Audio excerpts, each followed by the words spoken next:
সুপ্রিয় দর্শক শ্রোতা, আসসালামু আলাইকুম। রমজান মাসের মাঝামাঝি সময়ের শুক্রবারের এই পবিত্র রজনীতে যে যেখান থেকে বাস্তব পরীর অলৌকিক গল্প শোনার জন্য আমার সঙ্গে যুক্ত হয়েছেন আমি আপন।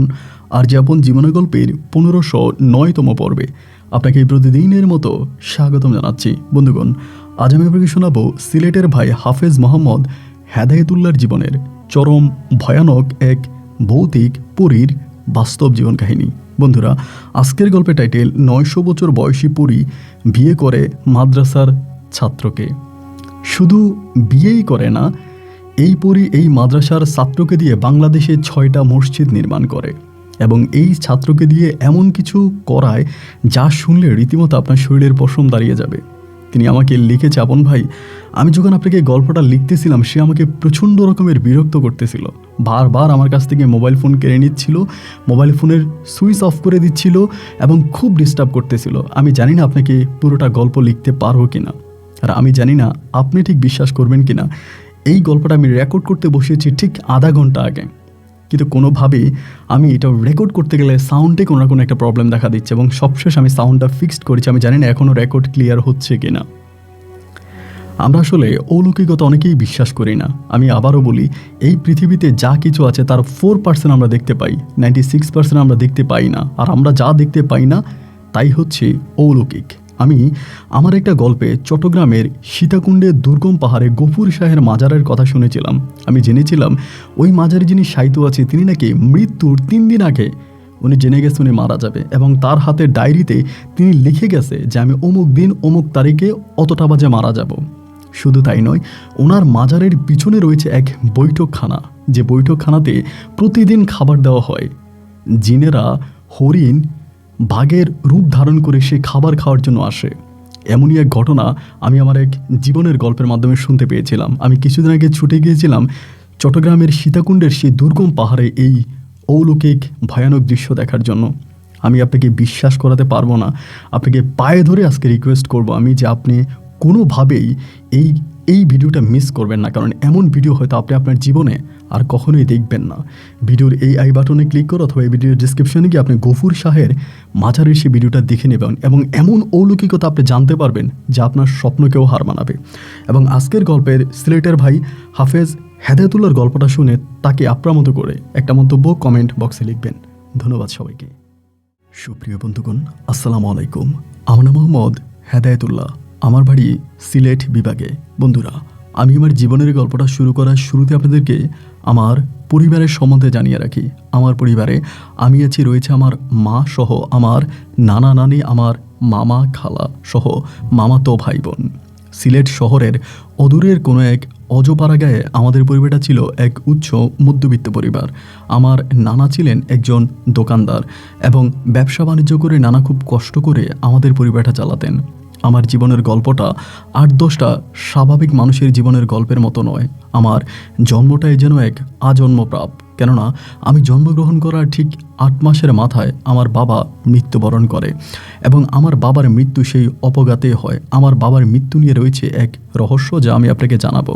এবং আমি জন্মগ্রহণ করার ঠিক 3 বছরের মাথায় আমার আম্মা পাগল হয়ে যায়। এখন পর্যন্ত আমার আম্মা একজন পাগল মহিলা। আমি শুনেছিলাম আমার বাবা ছিলেন একজন মসজিদের ইমাম, এবং শুধু মসজিদের ইমামই নয়, আমার বাবা আমাদের এলাকাতে খুবই নামকরা একজন ব্যক্তি ছিলেন। সবাই আমার আব্বাকে অনেক গণ্যমান্য করতেন, সম্মান করতেন। আমার বাবা ছোট্ট ইমামতি চাকরি করে আমাদের গোটা পরিবারটা চালাতেন। চাকরি করতেন আমার বাবা আমাদের গ্রাম থেকে অনেক দূরের একটা মসজিদে। এমন করে তখন সময়গুলো কাটতেছিল। আমাদের গ্রামের পাশেই এক রাজবাড়ি রয়েছিল। এটা আমার বাবার সময়কার গল্প, আমি আর জন্ম হওয়ার আগে। তো আমার মাকে বিয়ে করার পরে এই ঘটনা ঘটে।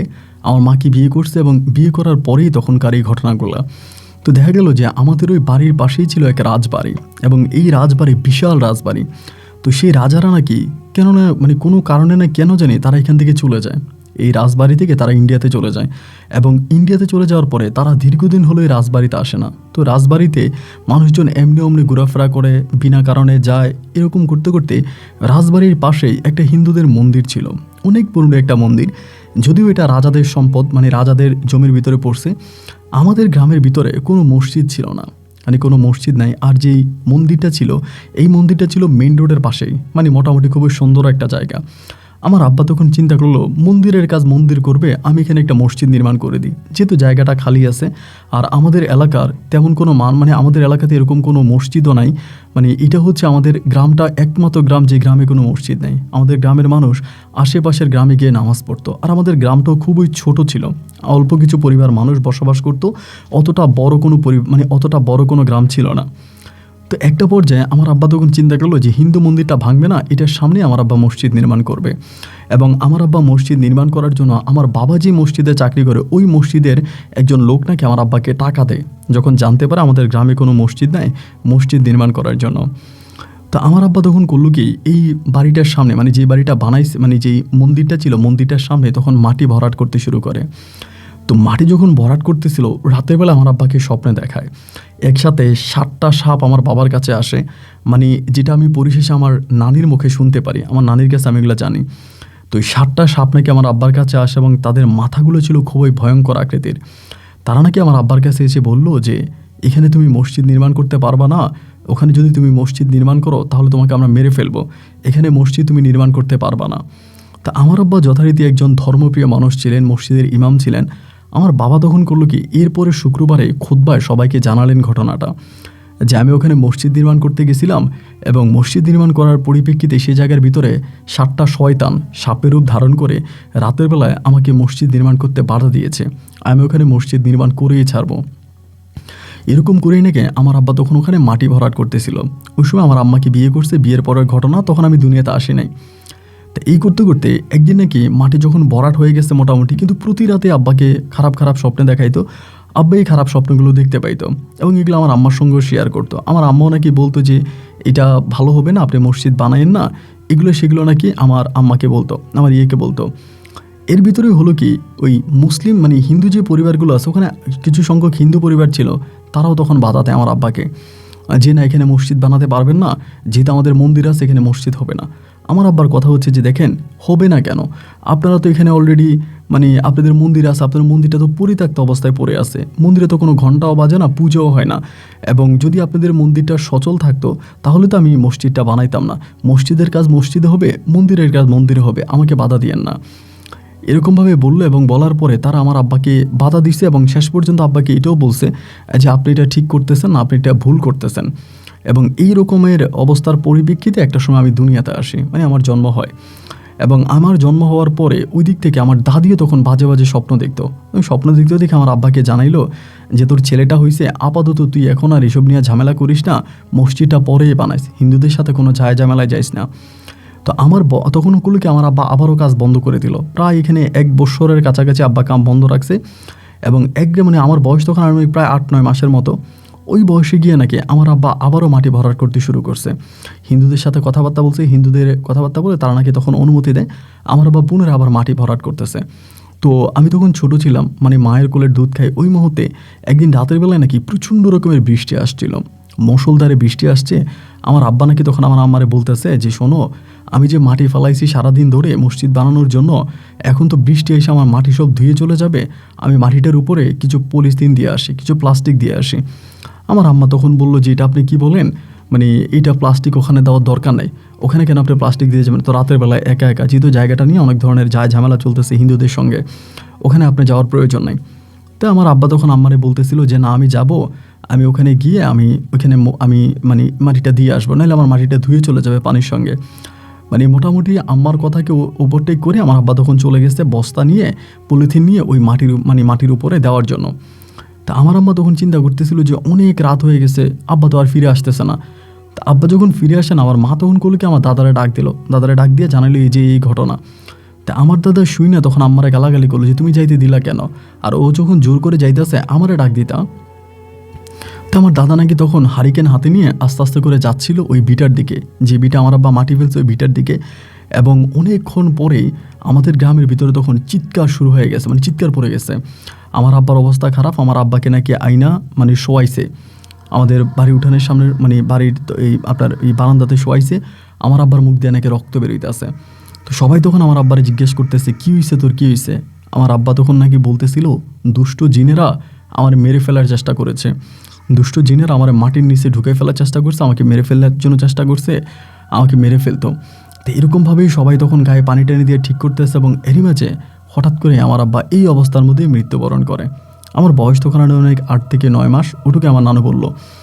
এবং এরপরে যেটা হইলো, আমার দাদা নাকি বলছিল, আমার দাদা নাকি যায় দেখছে যে আমার আব্বাকে এই পর্যন্ত মাটির নিচে গাড়াই ফেলতেছে, মানে মাটির নিচে এই পর্যন্ত ঢুকাই ফেলতেছে। এবং আমার মানে দাদা গিয়ে খুব কষ্ট করে আমার আব্বাকে ওখান থেকে উঠে আনছে। তো এরকম করে অনেক কষ্ট করে উঠে আনছে এবং আমার আব্বার এই বুক যে আছে, বুকের যে খাঁচা আছে, এগুলো সব ভেঙে ফেলছে, হাড্ডিগুলো সব ভেঙে ফেলছে। এবং আমার দাদাও সাক্ষী দিয়েছে যে ওখানে কোনো হিন্দু লোকের আক্রমণ করেনি, কোনো হিন্দু লোক ছিল না, আমার আব্বাকে সম্পূর্ণভাবে জিনেরাই মারছে বা জিনেরাই আঘাত করছে। তা আব্বার যখন এরকম মৃত্যু হয়ে যায়, আব্বার মৃত্যু হয়ে যাওয়ার পরে আমার মা তখন খুব টেনশনে পড়ে যায়। আমার বয়স তখন কত 8-9 মাস। আমার আম্মা চিন্তা করতেছে এই বয়সে এখন সে কী করবে, কারণ আমার আব্বা যেহেতু মারা গেছে। তো উনি তখন করলো কি যে আমার আম্মাকে তখন আমার নানা নানু নিয়ে যাবে। তা আমার আম্মারে যখন নিয়ে যাবে আমার নানা নানু, তো আমার দাদাভাই দিতেছে না। এরপর আমার নানা নানু জোর করে আমার আম্মাকে নিয়ে গেছে। দেখেন, আমার আব্বার মৃত্যুবরণ করার প্রায় 1.5 থেকে 2 মাস পরের ঘটনা বলতেছি। আমার আব্বা মৃত্যুবরণ করার 1.5 থেকে 2 মাস পরে তখন এই দুষ্ট শয়তানগুলো করলো কি, আমার মায়ের স্বপ্ন দেখাইতে শুরু করছে। মায়ের স্বপ্ন দেখাইতেছে কি যে তোর ছেলেটারে মেরে ফেল, মানে বলি দিতে বলতেছে আমাকে, যে তোর ছেলেটাকে বলি দে, যদি বলি না দেস তাহলে তোরা আমরা মেরে ফেলবো। এরকম করে মাকে ভয় দেখাইতো। তো মারে ভয় দেখাইতো, মা আবার এগুলো নানির কাছে বলতো যে এমন এমন ঘটনা আমাকে রাতের বেলায় স্বপ্ন দেখায় হেদায়েতুল্লাহরে মেরে ফেলার জন্য, আমি যদি হেদায়েতরে না মারি তাহলে ওরা নাকি আমার মেরে ফেলবে। আমার দাদি তখন এদিক সেদিক, নানি তখন এদিক সেদিক দৌড়েয়া আমার মায়ের তাবিজ তো মানাই না পড়াইতেছে, তাবিজ পড়াইতেছে, এই করতেছে সেই করতেছে, কিন্তু না, আমার মা প্রতিনিয়ত এই স্বপ্নগুলো দেখতো। এবং এরকম করতে করতে করতে করতে একটা পর্যায়ে আমার মা অনেকটা পাগল হয়ে গেছে। মানে মানে হঠাৎ করে আমার আম্মা এরকম মানে মস্তিষ্কে আমার পাগল হয়ে গেছে, আর কারোর সঙ্গে কথা বললাম ও সম্পূর্ণভাবে পাগল। তখন আমি অনেকটা ছোটই। আম্মা তখন কী করলো, পাগল হয়ে গেল। এবং মানে আম্মু পাগল হয়ে যাওয়ার পরে যেটা হইলো, মানে আমার আম্মা যখন পাগল হয়ে গেল তার পরের ঘটনা বলতেছি। আমার নানু বলতেছিল, আমার নানু নাকি প্রায় সময় দেখতো যে আমার কপালের মধ্যে ঠিক আমার মাথার মধ্যে এই জায়গার ভিতরে বড় আকারের একটা ঘাসফড়িং বসে থাকতো। আপনি হয়তো ঘাসফড়িংগুলো ছিলেন অনেক বড় আকারের হয়, এই ধরনের একটা ঘাসফড়িং নাকি অলওয়েজ আমার কপালের মানে আমার মাথার ওখানে বসে থাকতো। আমার আম্মা পাগল হয়ে যাওয়ার পরের ঘটনা। তা আমার নানু কী করতে, ঘাসফড়িংটারে ধরে ফালাই দিত, বা অনেক সময় কী করতো, মানে পায়ের সঙ্গে এটারে পিষাই ফেলতো, মানে মেরে ফেলতো। এরপরেও দেখতো কি যে ওই ঘাসফড়িংটা আমার কপালের মধ্যে বসে আছে, আমার মাথার মধ্যে বসে আছে। ধরেন আমি উঠানে খেলতে গেছি, মাঠে ঘাটে খেলতে গেছি, কোথাও খেলতে গেছি, ওই জায়গার মধ্যে এই ঘাসফড়িংটা আমার মাথার উপরে বসে থাকে। তো এই নানু তখন খুব টেনশন শুরু করলো। এবং এরকম করতে করতে নানু তখন একটা বড় ফকিরের কাছে, মানে কবিরাজের কাছে আমাকে নিয়ে গেছে। এবং কবিরাজের কাছে নিয়ে সব কিছু জানাইছে। কবিরাজ তখন বলল যে আপনার নাতির মানে মাথার মধ্যে যেটা বসে এটা আপনার নাতিকে সেভ করে, আপনি এটা নিয়ে টেনশন করবেন না, এটা আপনার নাতির কোনো ক্ষতি করবে না, এবং আপনারাও এটাকে ক্ষতি করার চেষ্টা করবেন না। তো এরপরে হলো কি যে এবারে মানে আমার এটা তখনও হতো কি যে এরপরেও বসে থাকতো। তো এভাবেই বেশ কয়েকদিন কাটার পরে ধরেন আমি মাঠে ঘাটে খেলতেছি, ওইটা বসে আছে, মানে সারাক্ষণই একটা মানে ধরেন একটা পোষা ময়না পাখি যেরকম, ময়না তো আর পোষ মানে না, ধরেন অন্য কোনো পাখি যেগুলো পোষ মানে, ওই পাখিগুলো যেরকম ধরেন মাথায় অথবা ঘাড়ে বসে থাকে, এইটা আমার একেবারে পোষা পাখির মতো আমার মাথার মধ্যে বসে থাকতো। আর আরেকটা অবাক করা বিষয় হলো, অনেকেই দেখতো কিন্তু আমি তো দেখতাম না। আমি এরকম হাত দিয়ে ঝাড়া দিলেও নাকি এটা উড়াল দিয়ে এসে আবার আমার মাথার মধ্যে পড়তো। এটা সবাই তখন বলা বলি করতেছিল। তো যাই হোক, এই করতে করতে আমার নানুর ভিতরে তখন একটা ভয় ঢুকে যায় যে অলরেডি আমার আব্বা মারা গেছে, অপঘাতে আমার আব্বার মৃত্যু হয়েছে। এবং আমার মা বেশ কয়েকদিন ধরে এই ধরনের খারাপ স্বপ্নে দেখতো। আমার নানু এগুলোর মধ্যে কোনো মূল্যায়ন করে না আমার মায়ের কথায়। এবং সবশেষে আমার মাও পাগল হয়ে গেল। এবার আমার নানু খুব টেনশনে পড়ে গেছে যে আমার মাথার মধ্যে এটা আইসা বসে, এই ঘাসফড়িং না জানি আমাকেও মেরে ফেলে। নানু এরকম টেনশনে পড়ছে। এবং টেনশনে পড়ার পরে নানু তখন করলো কি, হুজুর কবিরাজের কাছে গিয়ে তাবিজ এনে আমার শরীর বন্ধ করছে। আমার শরীরের মধ্যে তাবিজ পরাই দিছে। এবং যখন আমার হাতে পায়ে তাবিজ পরানো হয়েছে, আমার শরীর বন্ধ করা হয়েছে, তখন থেকে এই ঘাসফড়িংটা আর আমার মানে মাথার মধ্যে আসতো না, ওটাকে আর দেখা যাইতো না। তো আর দেখা যেত না। এইভাবেই দীর্ঘদিন কেটে গেছে। কেটে যাওয়ার পরে নানু তখন আমাকে আমাদের এলাকারই একটা মাদ্রাসায় ভর্তি করায়। তো ওই মাদ্রাসাটা ছিল আপনার হেফজোখানা, ওখানে কোরআনে হাফেজ বানানো হয়। ওই মাদ্রাসার মধ্যে থাকা খাওয়া ওখানে সব হুজুরা পড়ায়। তো আমার নানু তখন ওইখানে পাঠাই দিছে। তা আমি তখন ওখানে মাদ্রাসায় পড়তাম। পড়তে আমাদের মাদ্রাসারই একজন হুজুর আমাকে জিজ্ঞেস করতেছে যে এভাবে বলতেছে যে হেদায়েতুল্লাহ একদিন আমার হাতের তাবিজটা দেখছে। আমার হাতের তাবিজটা দেখে বলতেছে যে হেদায়েতুল্লাহ এটা কি? তো যখন বললো এটা কি, আমি বললাম এটা একটা তাবিজ। তা বলে কিসের তাবিজ? আমি বললাম যে তাবিজটা আমার নানু আমারে দিছে, আমার নানু পড়াই দিছে, আমার সঙ্গে নাকি জিন পরিদের ঝামেলা আছে এবং জিন পরিদের হাত থেকে বাঁচানোর জন্য আমার নানু আমাকে তাবিজটা পড়াই দিছে। তো হুজুরটা খুব নামাজ কালামওয়ালা একজন হুজুর ছিলেন, মানে খুব ভালো হুজুর আর কি। উনি তখন মানে বলতেছিল আমাকে যে তাবিজটা খুলে ফেলো, হাতে তাবিজ পরা বা শরীরে তাবিজ পরা এগুলো শিরিক, এটা তাবিজ পরা ভালো না, আমি তোমাকে দোয়া পরে ফু দিয়ে দিচ্ছি, তোমার কোনো সমস্যা হবে না, তুমি এই তাবিজটা খুলে ফেলো। এইরকমভাবে বলার পরেই তখন আমার হাত থেকে তাবিজটা খুলে ফেলা হলো। তাবিজটা যখন খুলে ফেললো, প্রথম দিকে আমার কোনো সমস্যা হয়নি, সব কিছুই ঠিক আছে এবং প্রথম দিকে কোনো প্রবলেম নাই, আমি ভালোভাবেই চলতেছি, সবই ঠিক আছে। এবং তাবিজটা খুলে ফেলার কিছুদিন পরে, প্রায় মাসখানিক পরে, একদিন বিকালবেলা, মানে আমরা তখন ছোটো পোলাপান না, সবাই মাঠে ঘাটে খেলতেছিলাম। ওই সময় তখন একটু মোটামুটি গরমের সময় ছিল, তো মাঠের মধ্যে প্রচুর পরিমাণের ফড়িং আসছিল। উড়ন্ত যে বিভিন্ন কালারের ফড়িংগুলো হয়, মিলিটারি কালারের ফড়িং হয়, এগুলো তো আর এখন দেখা যায় না। এই ধরনের ফড়িংগুলো তখন মাঠ থেকে আসছে এবং তখন ধান কাটার একটা মৌসুম ছিল, এই জন্য তখন আমাদের মাদ্রাসাটা চারপাশে কিন্তু এমনি ধানই জমি ছিল, মানে ফসলি জমি। তো সবাই তখন ফড়িং ধরতেছে, আমিও তখন কি করলাম, ফড়িং ধরার জন্য গেছি। তা আমি একটা অনেক বড় ফড়িং ধরছি, এটা মানে অনেক মিলিটারি পোশাকের মতো এরকম পোশাক পরা, মানে খুব সুন্দর একটা ফড়িং ধরছি। ধরে করছি কি, এই আপনার যে প্লাস্টিকের বোতল আছে, প্লাস্টিকের বোতলের ভিতরে আমি ফড়িংটারি ঢুকাইলাম। ছোটো মানুষ তো, যতটুকু মনে আছে ততটুকুই বলি। এই প্লাস্টিকের বোতলের মধ্যে আমি তখন ফড়িংটারি ঢুকে প্লাস্টিকের বোতলের মুখটা মারিয়ে দিছি। বোতলের মুখটা মারিয়ে দেওয়ার পরে আমি তখন করলাম কি, এই ফড়িং ধরে আনছি, আনার পরেই তখনই আমরা যখন মানে মাগরিবের পরে হুজুর পড়াইতেছে, কে জানি হুজুরের কাছে বলে দিছে আমরা ফড়িং ধরছি। তো এটা যখন বলে দেওয়ার পরে এখন হুজুর বলতেছে কার কার কাছে ফড়িং আছে দাও, মানে কে কে ফড়িং ধরছো, ঘাস ফড়িং ধরছো, কে বলো, এবং মারবে, মানে হুজুর আমাদেরকে মারবে। এই ভয়ে করলাম কি, আমি তখন করলাম কি, মানে আমি যেখানে বসে পড়তেছিলাম তখন এটা মাটি ছিল, নিচের জায়গাটা মাটি ছিল, ওই মাটির মধ্যে একটা ইঁদুরের গর্তের মতো একটা গর্ত আছে।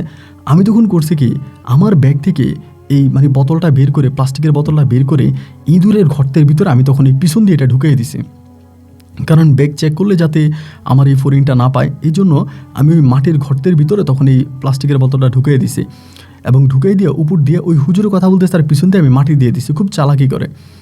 এবার হুজুর বলতেছে কার কাছে আছে বলো, আমি তখন দাঁড়াই না, আমি তখন বসে আছি। পরে কে জানি বলতেছে যে হুজুর হেদায়েতুল্লাহর কাছেও আছে। পরে আমার যে ব্যাগ ছিল, হুজুর আমার ব্যাগ চেক করছে, আমার ব্যাগের ভিতরে পায় নাই। সবাই কিন্তু বোতলে ঢুকাইছে, মানে ফড়িং ধরে সবাই বোতলে ঢুকাইছে, প্লাস্টিকের বোতলে ঢুকাইছে, আমিও ঢুকাইছি।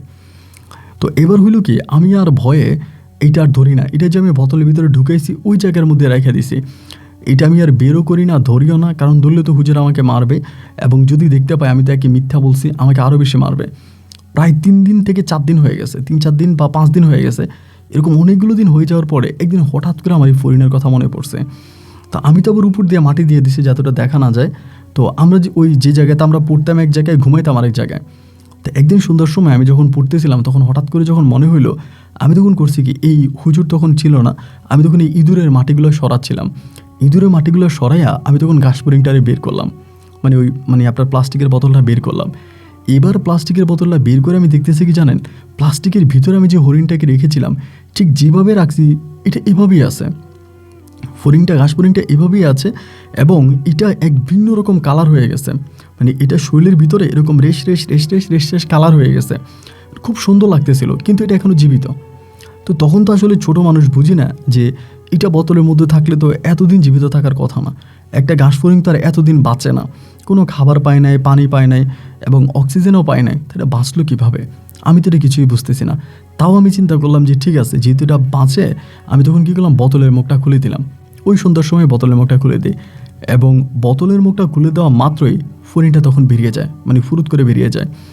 এবং বেরিয়ে যাওয়ার পরে আমি তো আর এটা মানে মোটামুটি আর কারোর সঙ্গে এটা নিয়ে আলোচনা করি নাই। এবার দেখতাম কি, ওই যে ছোটোবেলায় আমি আমার নানির মুখে শুনেছিলাম একটা ঘাস ফড়িং আছে, ওইটা আমার কাছে আসতো, আমার কপালে বসে থাকতো, নানুর মুখেগুলো শুনছি। এবং যেই ফড়িংটাকে আমি ছেড়ে দিলাম বোতল থেকে, এটাও দেখতেছি একইভাবে আমার পিছে পিছে ঘুরে। এবং এটা খুবই সুন্দর একটা ছিল, মানে এত সুন্দর ছিল যা বলার মতো না। তো আমি এটা আবার কারো কাছে বলি না, কারণ কারো কাছে বললে যে হুজুর জানবে, আমাকে হয়তো মারবে, আমি এই জন্য কারো কাছে বলি না। কিন্তু হতো কি ভাই, আমি হাত দিলে এটা আমার হাতে এসে বসে যেত, এরকম করে দিলে আবার চলে যেত, আবার হাত দিলে আবার হাতে এসে বসতো। তখন আর ভিতরে ভয় না কাজ করে ভালোই লাগতো। আমি এটা আবার কাউরি বলি নাই, মানে মাদ্রাসা যারা পড়ে ওদের কারো কাছেই বলি নাই, বা ওরা ওইটা দেখেও না। মানে এটা শুধুমাত্র আমি দেখতাম, এটা আমার মানে হাতে এসে বসতো, আবার উড়াল দিলে চলে যেত, শুধুমাত্র আমি দেখতাম, ওরা কিন্তু কেউ দেখতো না। এরকম করে দিনের পর দিন সময়গুলো কাটতেছে, আমিও মোটামুটি অনেকটা বড় হইতেছে। তো এভাবে প্রায় আপনার বৎসর খানিকের মতো কেটে যায়, 1-1.5 বছরের মতো কেটে যায়, এবং 1-1.5 বছর এই ঘাস ফড়িংটার সাথে আমার খুব ভালো একটা সম্পর্ক ছিল। এবার 1-1.5 বছর পরে আমার কাছে যেটা মনে হইলো যে কী ব্যাপার, এই ঘাস ফড়িংটা মানে এইভাবে আমার কাছে আসে, বা আমি হাত দিলে আসে, ওটা কেউ দেখেও না। তখন নিজের ভিতরে একটু মানে প্রশ্ন শুরু হলো আর কি, নিজে প্রশ্ন করতেছি, তো এটা কোত্থেকে আসে বা আমার কাছেই কেন আসে? আমি হাত বাড়ালে আমার কাছে চলে আসে, তার মানে কি এটা ঘাস ফড়িং না অন্য কিছু? একবার মনে হইতেছে যে না, এটা কোনো ঘাস ফড়িং হবে না, এটা অন্য কিছু, এটা ঘাস ফড়িং না। একবার মনে হয় যেন এটা ঘাস ফড়িং, আবার মনে হয় যে না, এটা তো ঘাস ফড়িং না, এটা কোনো অন্য কিছু হতে পারে। এই চিন্তা ভাবনাই করতেছি। এবার একটা পর্যায়ে এটাকে দেখলে আমি ভয় পাইতাম, মানে আমার ভিতর তখন এই যে জিন ভূত নিয়ে যে একটা ভয় কাজ করতো, বড় হয়েছি, এটা দেখলে আমার ভয় লাগতো, আমি এটা দেখলে সরে যেতাম। এই করতে করতে একদিন রাতের বেলায় এটা আমার স্বপ্নে আসে, এবং খুব স্বপ্নে যেভাবে আসে ভাই, আমি আপনাকে বিশ্লেষণ করে বলি, খুবই সুন্দর চেহারার একটা মেয়ে, অনেক সুন্দর চেহারার একটা মেয়ে, এবং সে স্বপ্নে এসে আমাকে বলে, আমি তোমার কোনো ক্ষতি করব না, আমি তোমার সাথে থাকবো, আমাকে দেখলে তুমি ভয় পেও না, আমি তোমার কাছে আসবো, তোমার সঙ্গে থাকবো, আমি যে তোমার সাথে সাথে আছি এটা তুমি কারো কাছে বইলো না, তোমার যা যা লাগে আমি তোমাকে সব কিছু দিব। তো এইটা বলার পরেই আমি তখন আর কোনো কিছু বললাম না। রাতের বেলায় স্বপ্ন দেখছি, দেখার পরে এইটা আর কারো কাছে যাবো, তো মাদ্রাসায় পড়ি। এবার হয়তো কি ভাই, এইটা আমাকে রাতের বেলায় স্বপ্ন দেখাইতো কি, যে আমাদের যে মাদ্রাসা আছে, মাদ্রাসার পিছনে মানে মাদ্রাসা যে মিম্বরের সাইডটা আছে, সামনের সাইডটা পশ্চিম দিকের, ওইখানে কিছু বিলের মতো আছে, জঙ্গলের মতো আছে, ওইটা আমাকে রাতের বেলায় স্বপ্নে দেখাইতো, যে তোমার জন্য আমি বেলা পিঠা মাংস রান্না করে রাখছি, অমুক জায়গায় রাখছি, তুমি যে খাইও। এটা আমারে বলতো, মানে রাতের বেলায় স্বপ্নে এসে আমারে বলতো। বলার পরে আমি তখন করতাম কি, মাদ্রাসায় থেকে না পড়তাম, সকালে যখন পড়া শেষ করতাম তখন চুপিসারে সবার দিকে যায়, গোপনে ওই মানে ওইটা সামনে চলে যেতাম, মেম্বারের সামনে যেতাম, যাইলে দেখতাম যে খুব সুন্দর করে একদম প্লেটের মধ্যে মনে হয় এই মাত্র রান্না করে রাখছে। আমি কী করতাম, গপ করে খাইতাম, কাউরি কিন্তু বলতাম না। মাদ্রাসায় যে অন্য বাচ্চারা পড়াশোনা করতো এদের কাউকে বলতাম না, নিজের মতো করে খাইতাম। এবং আবারও আমাকে রাতেরবেলায় স্বপ্নে দেখাইতো, তোমার জন্য মিষ্টি রেখে আসছি, তুমি যা খাইও। তা এরকম করে প্রায় অনেকগুলো মাস কেটে গেল, যে আমি প্রতিনিয়তই স্বপ্নে দেখতাম যে আমার এইখানে এই খাবারটা রেখে গেছে, আমি চাইতাম গেলে আমি খাবারটা খাইতাম। আর আরেকটা বড় কথা কি, ও যখন আমার স্বপ্নে আসতো তখন আমার কাছে মনেই হতো না যে আমি ওকে স্বপ্নে দেখতেছি, মানে আমার কাছে মনে হতো যেন আমি সরাসরি ওর সঙ্গে কথা বলতেছি, মানে ও আমার সঙ্গে কথা বলে সরাসরি, আমি ওর সঙ্গে কথা বলি সরাসরি। এটা যে স্বপ্ন, এটা কোনোভাবেই মানে মাথায় আসতো না, মানে কোনোভাবেই বুঝতাম না যে এটা স্বপ্ন, মনে হতো যেন সত্যি রে সরাসরি আমার সঙ্গে সরাসরি কথা বলতেছে, আমি সরাসরি আসতেছি। এই করে আমি আস্তে আস্তে করে তখন বড় হইতেছে, এবং একটা পর্যায়ে আমি তখন আপনার মাদ্রাসা থেকে আপনার কোরআনে হাফেজ হয়ে যায়, হাফিজে পাশ করে ফেলি। বয়স তখন কত হবে, প্রায় 8-9 বছর বা 10 বছর এরকমই হবে। ওই ছোটো বয়সে আমি তখন কোরআনে হাফেজ হয়ে যাই। এবার যখন আমি কোরআনে হাফেজ হয়ে যাই তখন কিন্তু আমি পুরোপুরিভাবে বুঝি জিন, ইনসান, মানুষ এসব আমি বুঝি। তখন আমি শিওর থাকি যে এটা কোনো মানুষ না, এটা কোনো একটা পরী হবে, এটা কোনো একটা পরী, এটা কোনো একটা মানুষ না। এর আমাকে তো তখন এই শিওরটা আসে। তখনও কিন্তু সে আমাকে খাবার দিত, মানে আমার প্রয়োজন যা লাগতো সবই আমাকে দিত। আর ওই সময় তো ধরেন আমার মানে মূল কথা বলতে গেলে আমার মামারা আমাকে ভালোভাবে দেখতো না, আমার আমার মামারা দেখতো না, নানা মারা গেছে, নানি আছে, নানি তখন মামাদের ঘরে যা খাইতো। আমার মা তো তখন পাগল ছিল, মানে পাগলামি করতো, রাস্তা পাগলামি করতো। তো দেখা যায় যে আমার খরচের টাকাটা তো তখন আমি আর কোথাও পাইতাম না, তো আমার এই খরচের টাকাটাও ও বহন করতো।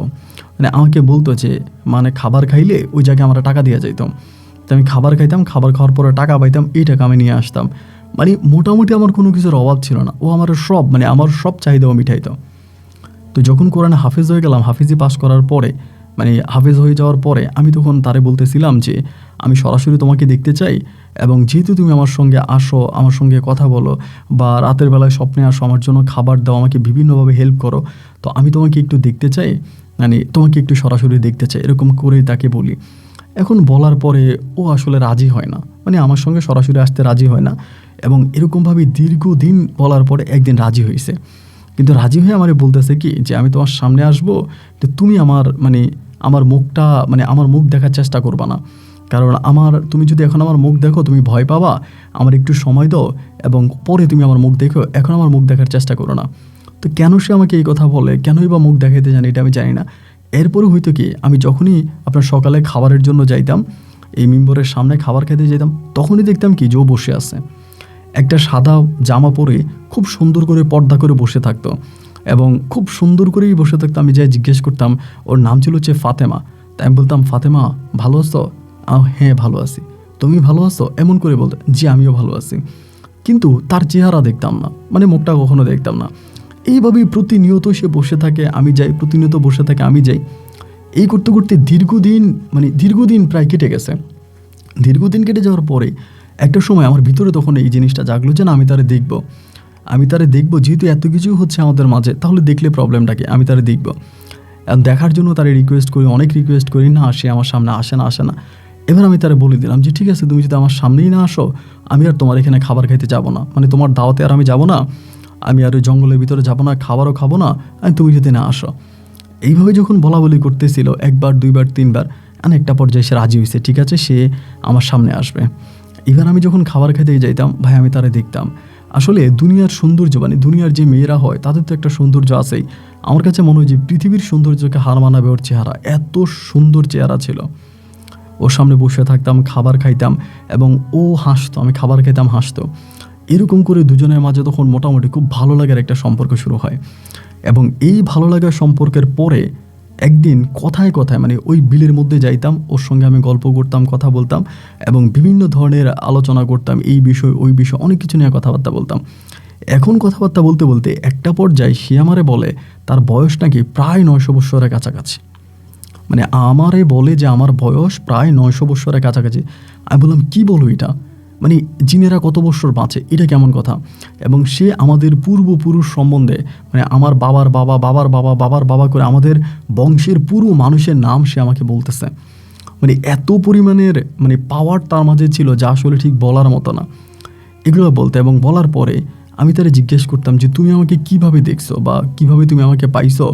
তো ঠিক আমাকে একটা কথা সে আমারে বলল, আমার আব্বাকে যেদিন মেরে ফেলা হয়, মানে দুষ্ট জিনেরা যেদিন আমার আব্বার মেরে ফেলে, সেদিন নাকি সে আমার বাবাকে বাঁচানোর অনেক চেষ্টা করছিল। বলে তোমার আব্বাকে আমার সামনে মারা হয়েছে, তোমার আব্বাকে যে মারতেছে আমি দেখছিলাম, কিন্তু আমি ওই দুষ্ট জিনগুলোর সাথে পারতেছিলাম না, মানে পেরে উঠতেছিলাম না, এবং তারা তোমার আব্বাকে আমার হাত থেকে নিয়েই মেরে ফেলার চেষ্টা করে। এবং একটা পর্যায়ে তোমার দাদা আসে, তোমার দাদা এসে অনেক কষ্টে তোমার আব্বাকে নিয়ে যায়। মানে ও যে কাহিনীটা আমাকে বলতেছে, সেম কাহিনীটাই কিন্তু আমার দাদি আমাকে বলছিল, আমার নানি আমাকে বলছিল। তার মানে হচ্ছে ও সব কিছুই দেখছে, ও সবই জানে। তো এই করতে করতে আমারে বলে যে তোমার আব্বা তো মানে একটা মসজিদ নির্মাণ করতে গিয়ে মারা গেছে, এটার জন্য আমার খুব খারাপ লাগে, তুমি ওই জায়গার মধ্যে এখন একটা মসজিদ নির্মাণ করো। ওই সময়টাতে হলো কি, ওই জায়গার যে হিন্দুদের যে বাড়িঘর গুলো ছিল, এই সবে মুসলমানরা দখল করে নিয়ে যায়। মানে রাজাদের বাড়ির আর কোনো অস্তিত্ব নাই, রাজাদের বাড়ি পুরোই বিলীন হয়ে গেছে, এইসব মুসলমানের দখলে চলে গেছে। আমার আব্বা যে জায়গায় মসজিদ বানাইতে চাইছিল, ওটার পাশে যে একটা মন্দির ছিল, ওই মন্দিরটাও ভেঙে একেবারে মাটির সঙ্গে ঘুরিয়ে গেছে। তখন জায়গাটা পুরোই ফাঁকা। ও তখন আমাকে বলতেছে যে তুমি ওখানে একটা মসজিদ নির্মাণ করো। আমি বললাম যে আমার আব্বা তো এখানে মসজিদ নির্মাণ করে জিনের হাতে মারা গেছে, এখন আমি যদি মসজিদ নির্মাণ করি তার জিনগুলো তো আমাকেও মেরে ফেলবে। ও তখন আমাকে বলতেছে যে না, জিনগুলো তোমাকে মারবে না, কারণ ওই জিনগুলো আর এখন এখানে নাই। আগে জায়গাটা ওদের দখলে ছিল, ওরা ওই দখলে থাকতো, বাট এখন ওই জায়গাটা ওদের দখলে নাই, এখন ওখানে কেউই নাই, তুমি চাইলে ওখানে একটা মসজিদ নির্মাণ করতে পারো। তো আমি তখন বললাম যে দেখো, একটা মসজিদ নির্মাণ করা তো সহজ কথা নয়, এখানে অনেক টাকার প্রয়োজন, আমি এত টাকা কোথায় পাবো? ও তখন আমাকে একটা জিনিস দেয়, দিয়ে আমাকে বলে যে এটা তুমি বিক্রি করো, এবং এটা বিক্রি করার পরে যে টাকা হবে তা দিয়ে তুমি মসজিদের কাজ ধরো। তো ও আমাকে যেই জিনিসটা দেয়, এটা বিক্রি করার পরে আমি মসজিদের কাজ ধরি। তো এটা আমি বিক্রি করছি যেই টাকা, মানে তার 3 ভাগের 1 ভাগ টাকাও মসজিদ নির্মাণে খরচ হয় নাই, বাকি সব টাকা আমার কাছে থেকে গেছে। তাই আমি বললাম যে বাকি তো প্রায় সব টাকাই থেকে গেছে, এটা আমি কি করব? ও তখন আমাকে বলে যে ঠিক আছে, এটা তুমি তোমার কাজে লাগাও। এই যে তার সঙ্গে আমার কথা হইতেছে, তখন কিন্তু আমি মোটামুটি একেবারে টাগরা জোয়ান। আমি তখন মাদ্রাসা থেকে চলে আসতেছি, আমার যে নানুর বাড়ি আছে, নানুর বাড়িতেই থাকতেছি, বড় মামার ঘরে থাকতেছি। তো মোটামুটি আর ধরেন সব কিছুই ঠিকঠাকই চলতেছে, বড় মামার ঘরে থাকি, ওইখানেই খাই এবং এই মসজিদ আমি নির্মাণ করি। তো এখন সবার মনে একটা প্রশ্ন জাগলো যে আমি সবেমাত্র মাদ্রাসা থেকে বেরিয়ে আসছি, বা আমি তো এখন কোনো কাজ কাম করি না, মানে কিছুই করি না, তাহলে এই টাকাটা কোথায় পাইছি? মানে এই টাকাটা পাওয়ার উৎসটা কি? আর আমার কাছে যে অবশিষ্ট টাকাগুলো ছিল, আমি কী করতাম, টাকাগুলো খরচ করতাম। ধরেন এলাকার কোনো মানুষ কোনো একটা বিপদে পড়ছে বা কোনো একটা সমস্যার মধ্যে পড়ছে, তার টাকা লাগবে, আমি কিন্তু তারা টাকা দিতাম। অথবা কোনো মানুষ কোনো একটা ঝামেলায় পড়ছে, আমি তাকে সাহায্য করতাম। কিন্তু টাকা সবই পরি আমাকে দিত, মানে ফাতেমা আমাকে দিত। ওর কাছ থেকে টাকা নিতাম, টাকা নিয়ে তখন আমি এখানে সেখানে বিভিন্ন জায়গায় আমি তখন দান সরকার করতাম। তো এই জিনিসগুলো আমার বড় মামানি কিছুটা আন্দাজ করে ফেলে, মানে বড় মামানি বুঝে যায় যে আমি এইভাবে টাকা টুকা মানে নিতেছি বা আমি এত টাকা খরচ করতেছি, তা এত টাকা আমার কাছে কোত্থেকে আসছে। বড় মামানি তখন আমাকে প্রতিনিয়ত প্রশ্ন করতো যে হেদায়েতুল্লাহ, তুমি এত টাকা কোত্থেকে পাও, কি তোমার এত টাকা দেয়, এবং এগুলো আমাকে বলো। তা আমি আমার বড় মামানি কিছুই বলতাম না, মানে আমি কোনো কিছুই বলতাম না। তো এই করতে করতে মোটামুটি সেই এলাকার সবাই তখন বিষয়টা জেনে যায় যে আমার সঙ্গে কিছু একটা আছে, আমার সঙ্গে কিছু একটা আছে, এবং ওইটা আমার সঙ্গে আছে বলেই আমি এগুলো করতে পারতেছি, বা ওইটা আমাকে টাকা পয়সা দেয়, ওইটা আমার এই দেয় সেই দেয়, তো আমি এই জন্য আমি এগুলো করতেছি। তখন এটা এরা মনে করে আর কি, মানে গ্রামের অনেকেই মনে করে। তো গ্রামের যখন এটা অনেকেই মনে করে, আমি তখন মোটামুটি আমার মতো করে আমি আমার মতো করেই আসি, খরচ বরচ করতেছি, চলতেছি ফিরতেছি। এরই মাঝে হলো কি, আমার মামির যে মা আছে, আমার নানুর সম্পর্কে, আমার নানুর একটা রোগ, মানে কী জানি রোগ, এটা ডাক্তার ধরতে পারে না, কিন্তু উনি নিঃশ্বাস নিতে পারে না, মানে নিঃশ্বাস নিলে ওনার মানে পিঠে ব্যথা করে। অনেক জায়গায় নিয়ে গেছে, অনেক ডাক্তার দেখাইছে, কোনোভাবেই এটা ভালো হয় না। তো ভালো না হওয়ার পরে যেহেতু গ্রামের সবাই বলা বলি করে যে আমার সঙ্গে কিছু একটা আছে, একদিন আমার বড় মামি আমার ধরছে, ধরে বলতেছে যে হেদায়েতুল্লাহ, আমার মা, তোমার নানু এই তো অবস্থা খারাপ, এরকম নিঃশ্বাস নিতে পারে না, আমরা তো অনেক ডাক্তার কবিরাজ দেখাইছি, কোনোভাবে তো ভালো করতে পারি না, আর তুমি দেখো না যে কোনোভাবে তারা ভালো করা যায় কিনা। তো বড় মামি যখন এটা আমারে বললো, আমি তখন বললাম যে আচ্ছা ঠিক আছে, দেখি না মানে কোনোভাবে ভালো করা যায় কি না, তো ঠিক আছে আমি চেষ্টা করব। তো এইটা বলার পরে আমি তখন এই ফাতেমারে তখন আমি জানালাম যে ফাতেমা, এমন এমন ঘটনা, আমার নানুরে কিছু করা যায় কিনা। ফাতেমা তখন আমাকে বললো, তোমার মামি বড় দুষ্ট মানুষ, মানে তোমার মামি বড় দুষ্ট মানুষ, উনি মানুষ ভালো না, ওনার সাথে তুমি মিশো না। আমি পড়ি আমারে বলতেছে। আমি বললাম দেখো নানু, তো এখন বড় মামি তো আমার কাছে সাহায্য চাইছে, আর তুমি যদি পারো কিছু একটা করো। তো যখন আমি বারবার জোরাজোরি করতেছিলাম, তখনও আমাকে একটা তেল দিল, এরকম একটা সিসায় করে একটা তেল আইনা দিল, আইনা বলল এই তেলটা বলবা তোমার ওই নানুর পিঠে যেখানে ব্যথা, ওখানে মাসাজ করার জন্য, ওখানে যদি মালিশ করা হয় তাহলে তো সে নিঃশ্বাস নিতে পারবে, আর কোনো প্রবলেম হবে না। তা এটা যখন আমাকে বললো, অ্যান্ড এটা বলার পরেই আমি তখন করলাম কি, এই অয়েলটা আমি আমার মামিরে দিলাম, দিয়ে বললাম যে আপনার মায়ের পিঠের মধ্যে এটা মেসেজ করুন, আপনার মা ভালো হয়ে যাবে। এবং অচিরেই দেখা গেল যে আমার নানু মোটামুটি ভালো হয়ে গেছে, মানে ওনার মা পুরোপুরি ভালো হয়ে গেছে। এবং তিনি ভালো হয়ে যাওয়ার পরে তিনি তখন সবার কাছে এটা প্রচার করে দিল, আর আমার মামিও তখন সবার কাছে বলে দিল যে হেদায়েতুল্লাহ আমার এক তেল দিছে, ওই তেল আমার মায়ের পিঠে মালিশ করার পরে আমার মা সুস্থ হয়ে গেছে।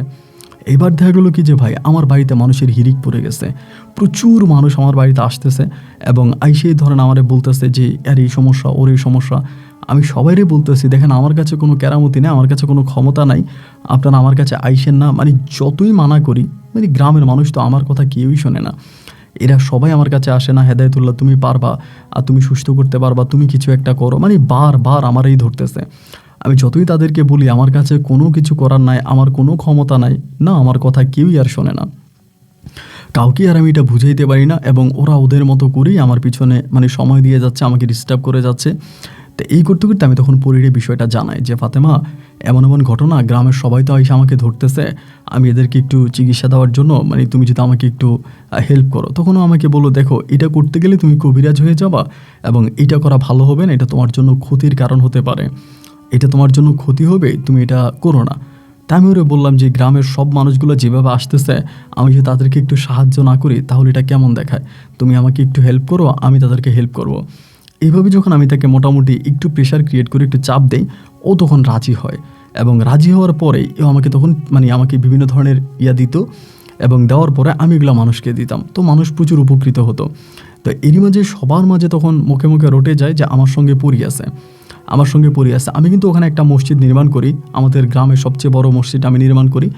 এই যখন আমি কবিরাজি করতে শুরু করি, তখনই আমাকে ফাতেমা বলে যে অমুকে তোমার এত টাকা দিছে না, আমাকে দিছে, এই টাকাটা দিয়ে তুমি একটা মসজিদ বানাও।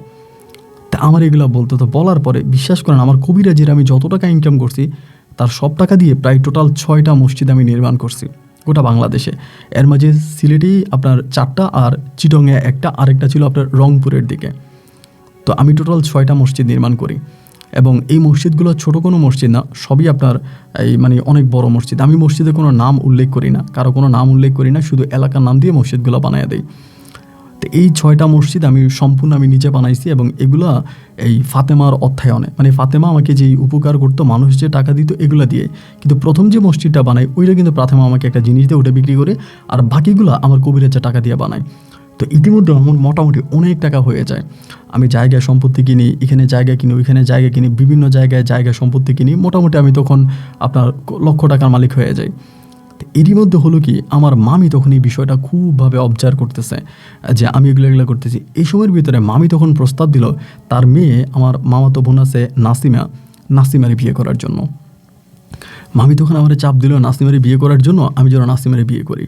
তা আমি আমার মামিরে বলছি যে মামি আমি তো বিয়ে করব না, মানে আর এই সময় কিন্তু পুরি আমাকে খুব জ্বালাইতেছে, মানে আমার সঙ্গেও থাকতেছে এরকম। আর পুরি আমাকে বারবার বলতেছে যে আমি নানু বাড়ি থেকে যেন চলে যাই, আমি যেন নানু বাড়িতে না থাকি, নানু বাড়িতে থাকলে আমি একটা সময় বিপদে পড়ে যাব, আমি একটা সময় সমস্যার সম্মুখীন হয়ে যাব, আমি যাতে আমার নানু বাড়ি ছেড়ে চলে যাই। ও আমার এই কথাগুলো বারবার বলতো কিন্তু, বাট আমি যাইতাম না, আমি নানু বাড়িতে থাকতাম। এবং ওই সময় আমার নানুমণিও মারা যায়, শুধু আমার বড় মামানির কাছে থাকি। বড় মামানিকে আমার একটু ভালো লাগে, উনি আমাকে আমাকে অনেক সন্তানের মতো আদর করে, এই জন্য ওনার বাসায় থাকি। এবার করতে করতে আমার যখন মামি আমার চাপ দেয়, আমি তখন বললাম যে না মামি আমি তো বিয়ে করব না। আর এদিক দিয়ে পরিও আমাকে বলতেছে তুই বিয়ে করতে পারবি না, বিয়ে করলে আমি তোর এই করবো সেই করবো, মানে মোটামুটি সে আমার ক্ষতি করার জন্য চেষ্টা করে। এরকমভাবে একদিন হলো কি, শুক্রবারে আমি নামাজে গেছিলাম, আপনার জোহরের নামাজ পড়ছিলাম। জোহরের নামাজ পড়ে মাত্র ধরেন মসজিদ থেকে বেরোইছি, নামাজটা পড়ে মসজিদ থেকে বেরোয়ার পরেই আমার কাছে মনে হলো আমার মাথার মধ্যে কে যেন একটা বাড়ি মারছে, আমি জায়গার মধ্যে অজ্ঞান হয়ে গেছি, মানে আমি সেন্সলেস হয়ে গেছি। আমার যখন জ্ঞান ফিরে আমি তখন থেকে আমি একটা হসপিটালে, আমাদের সিলেটেরই একটা প্রাইভেট হসপিটালে আমি মেডিকেলে, এবং আমার শরীরটা খুব খারাপ। এবং আমি যখন জ্ঞান ফিরে তখন আমি জানতে পারি যে আমি টোটাল 1 দিন 1 রাত অজ্ঞান ছিলাম। 1 দিন 1 রাত আমার কোনো জ্ঞান ছিল না। এখন আমি 1 দিন 1 রাত আমার সঙ্গে কি হয়েছে না হয়েছে এই সমস্ত কোনো কিছু আমি জানি না, কিন্তু আমার এই বাম হাতটা তখন ব্যান্ডেজ করা, এভাবে ব্যান্ডেজ করে রেখেছে। তো আমি আমার মামিরে বললাম যে মামি কি হয়েছে? মামি বলে কি আর হবে, ওই পরি তোরে মেরে ফেলার চেষ্টা করছি। আমি বললাম না, ফাতেমা আমারে মারবে কেন, ফাতেমা তো আমাকে মারার কথা না। তো জ্ঞান ফেরার পরে মামির সঙ্গে কথাবার্তা বলতেছি, আর মনে মনে যেভাবে ফাতেমাকে ডাকা যায় ওভাবে ফাতেমাকে ডাকতেছি, যে ওরে জিজ্ঞেস করব হঠাৎ করে আমার কি হইল, আমি কেন সেন্সলেস হয়ে গেলাম, বা আমার সঙ্গে 1 দিন 1 রাতে কি হয়েছে। তো হসপিটালের বেডে শুয়ে ওকে ডাকতেছে, কিন্তু কোনোভাবে ও কোনো রেসপন্স দেয় না। ও যে আসে বা আমাকে শুনতেছে এরকম কোনো শব্দ আমাকে করে না। তখন আমি বুঝলাম যে ও সম্ভবত আর আমার কাছে আসতে চায় না, এরকমটা আর কি। আবার কিছুদিন ধরে ওর সঙ্গে আমার কিছু বিষয় নিয়ে অনেকটা কথা কাটাকাটি হইতেছিল। তা ও তখন আর আসে না। না আসার পর আমি সুস্থ হলাম, তখন বাড়িতে আসছি। আসার পরে আমি বারবার ফাতেমাকে মনে করতেছি, মিস করতেছি, ডাকতেছি, বিভিন্ন মাধ্যমে যেভাবে ডাকা যায় আর কি ওভাবে ওকে ডাকতেছি। ও আর আমার কোনো ডাকেই সাড়া দেয় না, আমার কাছেও আসে না, কোনো ডাকেও সাড়া দেয় না। আর আমি ওই সময় তো কবিরাজি টোটালি বন্ধ করে দিয়েছি, যেহেতু আমার পড়িয়ে নাই, তাহলে মানুষকে ওষুধ দেবো কী করে। আমি মানুষের সাথে বন্ডামি করি না, আমি তখন কবিরাজি বন্ধ করে দিই। কিন্তু আমার তখন প্রচুর জায়গায় সম্পত্তি থাকে, সিলেট শহরে বাড়ি কিনি, আপনার বাড়ি কিনি, বিভিন্ন জায়গায় জমি জমা কিনি। এবার আমার মামি আমারই বলতেছে যে হেদায়েতুল্লাহ, তোমার জীবনে যা হবার তা তো হয়েছেই, আর এই যে পরীর কথা বললা, এই পরীগুলো আসলে সারা জীবন মানুষের সঙ্গে থাকে না। এই পরীগুলো আসে, একটা সময় থাকে এবং তারা আবার চলে যায়। এরা থাকে মানুষের সাথে থেকে আবার তারা চলে যায়, এরা সবসময় মানুষের সঙ্গে থাকে না। অনেক লোকের সঙ্গে আমি কথা বলি বিষয়টা নিয়ে, সবাই আমাকে একই কথা বলে যে পরীগুলো আসে, থাকে এবং একটা সময় চলে যায়, তারা সবসময় থাকে না কোনো মানুষের সঙ্গে, একটা সময় চলে যায়। তো আমার এগুলো যখন বলতেছিল আমি মনে করলাম যে ফাতেমা মনে হয় চলে গেছে, কিন্তু ফাতেমার সাথে আমার সম্পর্কটা এত গভীর সম্পর্ক ছিল যে ফাতেমা চলে গেছে এটা আমি বিশ্বাস করতে পারি না। এটা আমি কোনোভাবেই বিশ্বাস করতে পারি না যে ফাতেমা আমাকে ছেড়ে চলে গেছে, বা ফাতেমার সাথে আমার এখন কন্ট্রাক্ট হয় না, ফাতেমা আমাকে মিস করে না। এইটা আমি ভাই কোনোভাবেই নিজের মনে বুঝাইতে পারি না।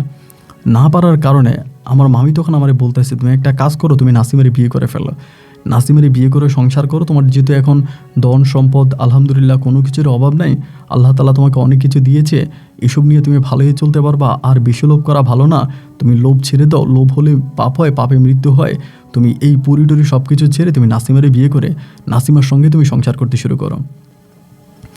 আমি তখন আমার মামিরে বললাম যে মামি এটা করা কি ভালো হবে? মামি বলে হ্যাঁ এটা করা ভালো হবে, আমার কথা শোনো। তো আমি চিন্তা করছি না আমি করবো না এরকম চিন্তা ভাবনা হতে। তখন গ্রামের সবাই আমার বুঝাইতে আছে নানু বাড়ির সবাই যখন বুঝাইতে শুরু করলো তখন চিন্তা করলাম যে আসলেই তো ও পরিও তো কোনো মানুষ নয় যে আমার সঙ্গে সারা জীবন থাকবে। ওর হয়তো একটা সময় আমার সঙ্গে ছিল এবং হয়তো ও চলে গেছে, ও হয়তো আমার লাইফে আসবে না। এইটা মনে করে আমি তখন নাসিমাকে বিয়ে করলাম। তো নাসিমারে বিয়ে করে যেদিন আমার বাসর ঘর মানে আমার বাসর রাত, সিরাতের একটা ছোট্ট ঘটনা আপনার সঙ্গে শেয়ার করি। বাসর রাতের বেলায় ভাই প্রচুর পরিমাণের কুকুর ডাকতেছিল বাড়িতে। মানে আমাদের বাড়ির যে সীমানা আছে, সীমানাটার চারপাশে এত পরিমাণের কুকুর ডাকতেছিল এবং কুকুর ডাকতেছে। আমি জানালা দিয়ে দেখতেছি কি জানেন, আমার মামি হাতের মধ্যে ভাত নিয়ে কুকুরগুলোকে মারতেছে। মানে এরকম ভাত নিয়ে কুকুরগুলোরে মারতেছে, এরকম ভাত নিয়ে কুকুরগুলোরে মারতেছে। এখন আমি চিন্তা করতেছিলাম যে আরে কুকুরে ভাত মারে কেন? কুকুরগুলো কিন্তু দেখা যায় না, দেখতে পাই না, বাট চারপাশটাতেই প্রচুর পরিমাণে ডাকাডাকি করতেছে। ঘেউ ঘেউ ঘেউ ঘেউ করে পুরো ভারী মাথায় করে নিতেছে। খুব বাজে একটা অবস্থা। আমি বুঝতে পারলাম না যে কুকুরগুলো আসলো কোত্থেকে আর এভাবে কেনই বা ডাকতেছে আর মামিই বা কেন এদেরকে ভাত দিতেছে। কোনো কিছু না বুঝে আমি তখন এই নাসিমার সঙ্গে বাসর করলাম এবং বাসর করার পরে এভাবে তখন আমার দিনগুলো কাটতেছে। আমি কি মানে নাসিমাকে বিয়ে করার পর থেকে যেটা হয়েছে, আমি শারীরিকভাবে অনেকটা দুর্বল হয়ে যাচ্ছি। সোজা হয়ে দাঁড়াইতে পারি না, ঠিকমতো কাজ করতে পারি না। মামি আমার খাওয়াইতেছে, মানে ডিম খাওয়াইতেছে, দুধ খাওয়াইতেছে, ভালো মন্দ খাওয়াইতেছে, ভালো ডাক্তারের কাছে নিয়ে যাওয়ার কথা বলতেছে, চিকিৎসা করতেছে, সবই করতেছে। কিন্তু তারপরেও আমি শরীরের মধ্যে কোনো মানে বোধ পাই না এবং সারাক্ষণই একটা অসুস্থতার মধ্যে ভুগতে থাকি। মানে কেমন জানি মনে হয় যে আমি মনে হয় রুগীলা মানে একটা শরীরে যে একটা এনার্জি, ওই এনার্জিটা খুঁজে পাই না। এভাবেই দীর্ঘদিন কেটে যাওয়ার পরে একদিন হলো কি, আমাদের বাড়িতে মানে দুপুরবেলা হঠাৎ করে আমরা ভাত খাইতে বসছি, একটা পাগল আসছে। মানে পাগল আসছে এবং পাগল আসার পরে আমি তখনও ভাই বুঝতে পারি না। দেখেন পাগলটা এসে ভাত খাইতে, মানে আমরা ভাত খাইতে বসছি, খাবে বলতেছে। তো এবার আমারে বলতেছে, মামি বলে যা তো হেদায়তুল্লাহ ওর একটা ভাত দিয়ে, পাগলটার একটা ভাত দিয়ে, মানে মধ্যবয়স্ক একটা পাগল। তো মামি খাবার দিল, দেওয়ার পরে আমি তখন পাগলটারে ভাত দিলাম। পাগলটারে ভাত দেওয়ার পরে পাগলটার হাতে একটা লাঠি ছিল, মানে এরকম একটা লাঠি। ওই লাঠি দিয়ে গুলো কি আমার হাতের এই পাশটাতে দুইটা বাড়ি মারলো। হাতের এই পাশটাতে দুইটা বাড়ি মারলো। দুইটা বাড়ি মেরে বলতেছে এটা বের কর, এটা বের কর, এটা বের কর, এটা বের কর। এরকম করে দুইটা বাড়ি মারার সঙ্গে সঙ্গে মামি তখন দৌড়ে আসছে, মানে খাবার টাবার ফেলে দিয়ে দৌড়ে আসছে এবং আইসেই ওই পাগলটার সাথে খারাপ ব্যবহার করতে শুরু করছে। খারাপ ব্যবহার করে পাগলটারে ধাক্কাইয়া লাইতে মাইতে নানো, মানে মামি তখন বের করে দিল। তো মামি যখন পাগলটারে বের করে দিল, স্বাভাবিকভাবেই আমি তখন আবার খাবার খেলাম। খাওয়ার পরে ঘরে গেছি। ঘরে গিয়ে চিন্তা করতেছি মামি পাগলটারে মারলো কেন, এটারে মাইরা ঘর থেকে কেন বের করে দিল। আর আমিও না আমার বাম হাতের এই জায়গাটার মধ্যে খুব ব্যথা অনুভব করতাম, মানে সবসময় একটা ব্যথা অনুভব করতাম এবং এখানে একটা কাটা দাগও ছিল। দেখেন বুঝতে পারি যে ব্যথাটা কেন করতাম। শুধু মামি আমারে বলল, আমি মসজিদের সামনে যেখানে জ্ঞান হারিয়ে পড়ে গেছিলাম ওই সময় নাকি ওখানে একটা কাঁচ ছিল, মানে আপনার গ্লাস ভাঙা। ওই গ্লাস ভাঙা নাকি আমার হাতের দিক দিয়ে ঢুকে যায়, গ্লাস ভাঙাটা হাতের দিক দিয়ে ঢুকে যায়, যার কারণে আমি ওখানে প্রচণ্ড রকমের ব্যথা পেটে সেলাই করা লাগে। মানে মামি যেটা জানাইলো আর কি, প্রচণ্ড রকমের ব্যথা পাইতেছিলাম যে একটা গ্লাস কাটা ঢুকলে এরকমভাবে তো ব্যথা পাওয়ার কথা না, কিন্তু ব্যথা কোনোভাবেই কমতেছে না। ব্যথা যখন কমে না, আমি বিভিন্ন ডাক্তারের কাছে যাই, ওরা আমার ব্যথার ওষুধ দেয় বা এটা সেটাতে আমি খাই এবং খাওয়ার পর আবারও যেই সে আবারও ধরেন ব্যথা করতেছে, আবারও ব্যথা করে, আবারও ব্যথা করে। এই করতে করতে এরই মাঝে অনেকগুলো দিন কেটে গেছে, মানে মোটামুটি অনেকগুলো দিন কেটে গেছে। তখন প্রচুর শুকিয়ে যাইতেছি, মানে আমার খাবারের কোনো রুচি নেই। ধরুন আমার সামনে খাবার দিচ্ছে, আমার খাবার দেখলেই বমি আসতো, খাবারের কোনো রুচি নেই। আর মামি প্রতি রাতেই আমার জন্য কবিরাজ নিয়ে আসতো এবং মানে আমাকে পানি পরা দিত, তাবিজ পরা দিত, এটা সেটা অনেক কিছু করছে। তো এই করার পরে একদিন হলো কি, এই সব কিছু করার পরে আমি আমার মামাতো বোনকে নিয়ে, মানে আমার ওয়াইফকে নিয়ে, নাসিমারে নিয়ে একবার ঢাকায় গেছিলাম। তো ঢাকায় গেছিলাম বলতে ঢাকায় গেছিলাম আমার আরেকটা আত্মীয়র বাড়ি, মানে আমার মামার আত্মীয়র বাড়ির ওইখানে গেছিলাম। ওইখানে যাওয়ার পরে ওইখান থেকে আপনার মাজারের নামটা আমি নাই বলি, এটা হয়তো অনেকেই খারাপভাবে নেবে, কারণ এটা মানে ল্যাংটা বাবার মাজার। যাই হোক, ওই মাজারটাতে আমি তখন গেছিলাম। তো আমি আবার একটু মাজার ভক্ত ছিলাম, মানে মাজার পছন্দ করতাম। মাজারটাতে যাওয়ার পরে এই সেম একইভাবে, ওই তো মামি ছিল না, এই মাজারটাতে যাওয়ার পরে একটা পাগল আইসা আমার হাতটার মধ্যে ধরছে, মানে ওইটাও পাগল, মানে পুরো পাগল আইসা আমার হাতের মধ্যে ধরছে, ধরে বলে এটা বের কর। তো এবার আমি বলতেছি তো পাগল, তো আমি বলতেছি কী বের করবো, আপনি কি, যে এটা বের কর, মানে বলতেছে এটা বের কর। তাই নাসিমা তখন কী করতেছে, মানে পাগলটার হাত থেকে খুবভাবে মানে একদম টাইনা টুইনা কোনোরকম আমার ছুটে আনার পরে আমার ঘরে নিয়ে যায়। ঘরে নিয়ে যাওয়ার পরে আমি তখন বুঝতে পারি যে কী হইতেছে। এই থেকে পরে আমি আবারও ধরেন আপনার সিলেটে চলে গেলাম এবং সিলেটে যাওয়ার পরেই চিন্তা করতেছি যে কি ব্যাপার, যে কোনো পাগল আধ্যাত্মিক টাইপের জিনিসগুলোই আসলে আমাকে এখানে ধরে এবং ধৈর্য বলে যে এটা বের কর, এটা বের কর। আসলে আমার এখানে কি আছে? আর আমারও কেন জানি মনে হইতো যে আমার বাম হাতের এই জায়গাটার মধ্যে কিছু না কিছু একটা আছে, মনে হতো কিছু না কিছু একটা আছে, এটা আমি নিজেও ফিল করতাম। পরে আমার মামিকে না জানে আমি এই জায়গাটা তখন এক্স রে করি, ডক্টরের সাথে কথা বলি এবং কথা বলার মতো জায়গাটা এক্স রে করি এবং এক্স রে করার পরে ওইখানকার ডাক্তার যে আছে সে বলতেছে যে এটার ভিতরে একটা ছোট টাইপের একটা তাবিজ পাওয়া যায়। আমার মাংসের ভিতরে একটা তাবিজ টাইপের কিছু একটা আছে। সে বললো যে এটা মাংস কেটে ভিতরে ঢুকানো হয়েছে এবং এটা আমাকে বলতেছে। পরে আমি মামিরে না বলে আমি তখন বললাম যে একটা কাজ করেন, এটা খুলে ফেলেন। তো ডাক্তার বলে এটা অপারেশন করতে হবে, এটা মোটামুটি একটা টাইম লাগবে। তা আমি তখন নাসিমারে কোনো কিছু না জানি, কারণ নাসিমারে জানলে মামি জানবে। আর যেহেতু মামি বলতেছে যে এখানে আমার কাজ ঢুকছে, আমি ডাক্তারকে বললাম কাজ কিনা। ডাক্তার বলে না, এটা কোনো কাজ না, এটা একটা জিনিস ওখানে কেউ অপারেশন করেই ঢুকাইছে, এরকমভাবে বলতেছে। তো ধরেন হসপিটালের বেডে আমি শুয়ে আছি, একদম খুবই অবাক করা বিষয়, হসপিটালের বেডে শুয়ে আছি, ওইখান থেকে আমাকে এইটা খুলে দিল। আমার এই ইয়েটা তাবিজটা বের করছে, তাবিজটা বের করে এরা মাত্র আমাকে বেডে আনছে এবং বেডে আনার পরে আমি শুধু দেখলাম যে আমার ধৈর্য একটা ধাক্কা দিছে, এইভাবে আমার নিয়ে একটা ধাক্কা দিছে, উপরে উঠে একটা ধাক্কা মারছে এবং ধাক্কাটা মারার পরে আমার আর কিছু মনে নেই। যখন আমার এই জ্ঞান ফিরে আমি তখন দেখতে পাই কি যে আমি একটা বিশাল মরুভূমির মতো একটা জায়গার মধ্যে শুয়ে আছি। ওইখানে একটা গাছ আছে, একটা গাছের নিচে বিছনা করা এবং বিছনা করা একটা ভিতরে আমি তখন বসে শুয়ে আছি এবং চোখটা মেলার পরেই জ্ঞান আসার পর চোখটা মেলার পরেই দেখতেছি যে ফাতেমা। এতিময় বহু বৎসর পরে আমি ওরা দেখতে পাইলাম এবং দেখার পরে আমি প্রথম দিকে খুশি হলাম যে এত বৎসর পরে ফাতেমার হঠাৎ করে দেখলাম। আমি বললাম যে ফাতেমা কেমন আছো? সে আমাকে ওখানে মারতে শুরু করছে, কয়েকটা মায়ের আমাকে দিছে, কঠিনভাবে মারছে। মারার পরে আমি তখন বললাম যে আমাকে মারতেছো কেন? আমি তোমার কত টাকা ডাকছি, তুমি তো আমার কাছে আসো নাই, তুমি আমার ছেড়ে কই গেছিলা? ও তখন আমারে বলে আমি তোমার কাছে আসার অনেক চেষ্টা করেছি, কিন্তু তোমার ওই দুষ্ট মামির কারণে আমি তোমার কাছে আসতে পারি নাই। আমি তোমাকে বারবার বলেছি তুমি তোমার ওই মামির কাছ থেকে সরে যাও, তোমার মামির সঙ্গে থাকো না, তোমার ওই মামিটা খুব খারাপ, কিন্তু তুমি আমার কথা শোনো নাই, তুমি সবসময় তোমার ওই মামির সঙ্গে থেকেছো। আর ওই তোমার মামি কবিরাজ দ্বারা তোমার শরীরে তাবিজ করে, আমি তো আসলে এমনি শরীরে কোনো তাবিজ রাখতাম না, আমি যদি আমার শরীর বন্দর কোনো তাবিজ দিত আমি পড়তাম না, কোনো পানি পড়া দিলে খাইতাম না, আমি কোনোভাবেই চাইতাম না যে ফাতেমা আমার শরীর থেকে সরে যাক, এটা আমি চাইতাম না। যার কারণে আমি মামির কোনো কিছুই ব্যবহার করতাম না।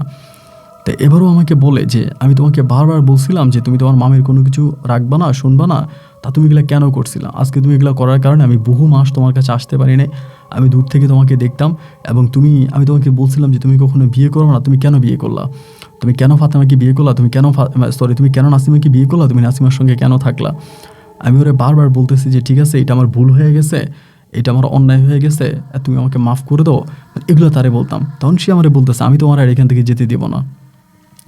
তো আমি তারে বললাম যে এটা কোন জায়গা? ও আমাকে বলে এটা আমার দখলি জায়গা, এটা দুনিয়ার মধ্যেই কোনো এক জায়গা, বাট এটা আমার দখলি জায়গা, এখানে কোনো মানুষজন আসে না। আমি তারে বললাম যে তুমি জায়গার নামটা বলো। তখন সে আমাকে বলে এটা নাকি সৌদি আরব, আমাকে বলে এটা সৌদি আরব। তা আমি বললাম কী ব্যাপার সৌদি আরব? আমি তখন একটু অবাকই হয়ে গেলাম যে ও আমার সৌদি আরবে নিয়ে আসছে, আমার তো কোনো ভিসা নাই, টিকিট নাই, কেমনে আসছি? তো আমার বলে এটা সৌদি আরব। সেইখানের ভিতরে আমার রাখতেছে, খাওয়াইতেছে, আমার সব কিছু সে ওই যে আগে মাদ্রাসায় থাকতে যেরকমভাবে আমার রাখতো, পালতো, খাওয়াইতো, ওভাবে আমাকে করতেছে। এই করতে করতে একটা পর্যায়ে আমার বলে যে আমি তোমার বিয়ে করব। তা আমি তখন বললাম যে তুমি তো পড়ি, আমি হচ্ছে মানুষ, আমাদের বিয়ে কি হবে? ও বলে হ্যাঁ হবে। ওইখানে কিন্তু আমি কোরআন তালাওয়াত করতাম, নামাজ পড়তাম, আমার পানি থেকে শুরু করে যাবতীয় যা লাগে সবও ব্যবহার সব এনে দিত। আর আমি তোকে ভয় পাইতাম না, কারণ আমি ওকে খুব ছোটোবেলা থেকে দেখতেছিলাম। আমার বয়স যখন একদম ছোট, আমি যখন মাদ্রাসায় পড়াশোনা করি তখন থেকে তো আমি ওকে দেখি, এই জন্য ধরেন আমি ওকে আর ভয় পাই না। না পাওয়ার পরিপ্রেক্ষিতে সে এরকমভাবে আসতো, খাওয়াইতো আমারে। আর আমি তারে বললাম যে ফাতেমা আমার তো ভালো লাগে না, আমি একটা মানুষ, সবার সঙ্গে উঠবো, বসবো, গল্প গুজব করবো, কথাবার্তা বলবো, আমার এই জীবন জেলখানার জীবনের মতো মনে হচ্ছে, আমি নিঃশ্বাস নিতে পারি না। তুমি একটা কাজ করো, তুমি আমার এইখান থেকে পৃথিবীতে দিয়ে আসো, আমার মা মামের কাছে দিয়ে আসো। ও তখন আমারে বলে তুই নাসিমার কাছে যাবি, আমি নাসিমাকে মেরে ফেলবো, আমার নাসিমাকে মেরে ফেলবো। তুমি নাসিমারে মাইরো না, তুমি যা করতে বলবো আমি তাই করবো, আমি তোমার কোনো কথা অবাধ্য হব না, আমি তোমার সব কথা শুনবো। ও বলে ঠিক আছে, তাই তুই যদি আমার কথা শোনস তাহলে তোরা আমি তোর মামির কাছে যাইতে দিব, কিন্তু তোর মামির কোনো রকমের তাবিজ তোমার কিছু ব্যবহার করতে পারবি না, আর তোর মামি আর তোর কোনো কিছু করতেও পারবে না, আর তুই গিয়েই নাসিমাকে ছেড়ে দিবি। নাসিমাকে তালাক দিয়ে দিবে। আমারে বলে নাসিমার সঙ্গে তুই এক রাতেও থাকবি না। তা আমি বললাম যে দেখো, তুমি আমার যেরকম করে বলতেছো আমি সেরকম করেই করব, তারপরেও তুমি আমার কাছে দিয়ে আসো, আমি এখানে থাকতে চাই না। মানে ভাই ওখানে আমার নিঃশ্বাস বন্ধ হয়ে আসতেছে, সব কিছুই পাইতেছি, তারপরও মনের ভিতরের যে একটা তৃপ্তি বা শান্তি, এই শান্তি আর তৃপ্তিটা পাই না। যার কারণে আমি বললাম যে আমি এখান থেকে চলে যাব, আমি এই করবো সেই করবো, ওগুলো নিয়ে তার সঙ্গে আমার কথা কাটাকাটি হইতেছে। তো একটা পর্যায়ে তখন সে বলল যে আচ্ছা ঠিক আছে, তুমি যদি একান্তই চলে যেতে চাও তাহলে তুমি চলে যাও, আমি তোকে দিয়ে আসবো, তবে তুমি গিয়েই নাসিমাকে ছেড়ে দিবা। ওকে ফাইন, তার সঙ্গে আমার সেই কথাই হইলো, গিয়েই নাসিমাকে ছেড়ে দিব। ওই কথার উপরে পড়ে রইলাম। সে আমাকে দিয়ে গেল। দিয়ে যাওয়ার পরে আমি তখন আপনার বাড়িতে আসছি, এবং আসার পরে যেটা জানতে পারি, সেম আমার মা কিন্তু মারা গেছে ইতিমধ্যে, হয়তো আপনাকে বলা হয়নি। সেম আমার মায়ের অবস্থা যেমন হয়েছে, আমার মামির অবস্থা সেম একই রকম, মানে আমার মামি পাগল। তো আমি তখন ফাতেমাকে বলি যে আমার মামি তো এরকম মানসিকভাবে পাগল হয়ে গেল, এর কারণ কি? ও আমাকে বলে তোর মামি অনেক ক্ষতি করছে, আমার অনেক খারাপ মহিলা, আমি এই জন্য তারা পাগল বানায় রাখছি, এগুলো আমারে বলতেছিল। তো বলার পরে সে আমারে বলে তুই নাসিমাকে ছেড়ে দে, বারবার বলতেছে নাসিমাকে ছেড়ে দে, নাসিমারে রাখিস না, নাসিমারে রাখলে তোর অনেক ক্ষতি হবে। আমি যে ঠিক আছে নাসিমারে ছাড়বো, তুমি এরকম করো না, আমার ছাড়ার সময় আমি ছেড়ে দিবা। এইভাবে প্রতিনিয়ত নাসিমার সঙ্গে থাকতেছি। ও বলে নাসিমাকে ছেড়ে দেওয়ার জন্য, আমি ছাড়ি না। নাসিমাকে ছাড়তে বলে আমি ছাড়ি না। এবং এইভাবে দিন আর রাতগুলো কাটতে কাটতে একটা পর্যায়ে হলো কি, আমার উপর খুব খেপে গেল। প্রায় সপ্তাহখানিক কেটে গেছে, নাসিমারে ছাড়ি না। সপ্তাহখানিক পরে হঠাৎ করে এক রাতের বেলায় আমার উপরে আসছে, আমার উপরে ভর করছে। ভর করার পরে আমার সম্পূর্ণ নিজের বডিটা আমার উপরে দিয়ে দিছে, দিয়েই আমার হাতগুলো দিয়েও নাসিমার গলা চেপে ধরছে রাতের বেলায়। এবং গলা চেপে ধরার পরে সে ওই জায়গায় নাসিমাকে গলা টিপেও হত্যা করে। আমি ওর সঙ্গেই ছিলাম, মানে আমি বুঝতেছিলাম, কিন্তু আমি ওর কাছ থেকে নাসিমাকে ছুটাইতে পারতেছিলাম না। আমার শরীরের কন্ট্রোল আমার কাছে ছিল না। নাসিমারা হত্যা করে, এবং নাসিমারা হত্যা করার পরেই ও নিজেই তখন চিৎকার দেয়। ওই মানে আমাকে দিয়ে চিৎকার দেওয়ায় আর কি। আমি বুঝতেছি যে আমি চিৎকার দিতেছি, কিন্তু আমি তো আমার কন্ট্রোলে নাই। মানুষ আসে, সবাই আসে, আইসা তখন এইভাবে জানতে পারে নাসিমাকে। তখন নাসিমার বাবা আছে, মানে আমার মামা আছে, মামা তখন ওরা হসপিটালে নিয়ে যায়। ডাক্তার তখন বলে ও মারা গেছে, আমি গলা টিপে হত্যা করছি। তো তখনও কিন্তু আমার বডির ভিতরে কিন্তু ফাতেমা আছে, কিন্তু আমার বডিতে ঢুকে আছে। আমি কিন্তু ওর সাথে যুদ্ধ চালাইতেছি, বডির ভিতরে থেকে ওর লোকে যুদ্ধ করতেছি।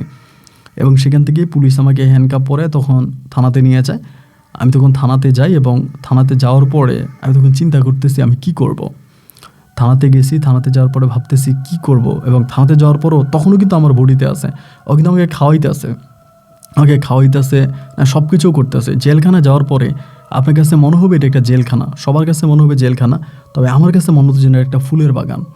আমি এই ফুলের বাগানের মধ্যে বসে আছি, এবং আমাকে ছাড়ার জন্য যা করা দরকার লয়ার ধরে, যেই লয়ার আমাকে ছাড়ায়, সেই লয়ারের সঙ্গে আমি যখন কথা বলি যে আপনি যে আমাকে ছাড়াইলেন, এই মামলা নিয়ে আপনি দৌড়াইলেন, কে করছে? বলে তোমার মামা, তোমার এক দুঃসম্পর্কের মামা, সেই মামা আমাকে টাকা দিছে, এবং তোমার সেই মামার সহযোগিতায় আমি তোমাকে জেল থেকে বের করে আনছি। তো ওই উকিল যে মামার কথা বলে, আমার এই ধরনের কোনো মামাই নাই। এবং তাও আমি জানতে পারি যে ফাতেমাই এক পুরুষের রূপ ধরে হুজুরের ইয়ের কাছে আসে, উকিলের কাছে আসে, এবং উকিলকে দিয়ে আমাকে তখনও ছাড়ার ব্যবস্থা করে। তো আমি আর ওরে আর কিছু কোনো কিছু বললাম না, এবং না বলার পর ওইখান থেকে আমি বের করে আনছি। আমি তখন তার সঙ্গে কথা বলি না, দীর্ঘদিন খুব রাগ করে আছি, এটা তুমি কেন করলা, কী কারণে করলা। আমি তখন বিভিন্ন মসজিদে যাই, সময় কাটাইতেছি, মসজিদে বসে থাকি, বিভিন্ন মসজিদে যাই।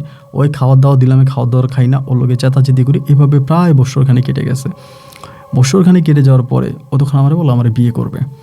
আমার কোনো রকমের ইচ্ছা নাই, কোনো কিছুই নাই। ও তখন করলো কি, আপনার একদিন মসজিদের ভিতরে এক হুজুর ডেকে নিয়ে আসছে, ওইটাও জিন ছিল, ওইটারে নিয়ে এসে ও মসজিদে আমারে বিয়ে করে। আমারে বলে তুই কবুল বল, মানে একরকম জোরপূর্বক আমার মুখ থেকে কবুল বের করায়। এবং বের করার পরে আজ অবধি পর্যন্ত ও সারাক্ষণ আমার সঙ্গে আছে। তো ইদানিং ওরে আমার ভালো লাগে না, আমি ওর কাছ থেকে রেহাই চাই, আমি ওর কাছ থেকে মুক্তি চাই, আমি ওর কাছ থেকে সরতে চাই, কিন্তু আমি সরতে গিয়ে ওর কাছ থেকে সরতে পারি না। যে কোনোভাবেই সরতে চাই, ও আমার উপরে কোনো না কোনো একটা বাধা ক্রিয়েট করে, আমার উপরে কোনো না কোনো একটা প্রবলেম করে। এই যে আমি আজকে আপনাকে আমার কথাগুলো লিখতেছি, আমার মোবাইল ফোন নিয়ে যাচ্ছে, আমার ফোনের সুইচ অফ করে দিচ্ছে, আমাকে খুব ডিস্টার্ব করতেছে। আমি জানি না আপনাকে লিখতে পারবো কি না। আর আপনি চাইলে আমার গল্পটা রেকর্ড করতে পারেন, আর ও আপনার কোনো ক্ষতি করবে না। ও যা রাগ, ক্ষোভ, অভিমান সব আমার উপরে, আমার সঙ্গেই করে, এবং অন্য কারো কাছেও যায় না, অন্য কারো ক্ষতিও করেও না। যদি আপনি চান আমার গল্পটা রেকর্ড করতে পারেন, আমি আপনাকে আমার ঠিকানা সব কিছু দিলাম, আপনি গল্পের সত্যতা যাচাই করতে পারেন। ভালো থাকবেন, আসসালামু আলাইকুম।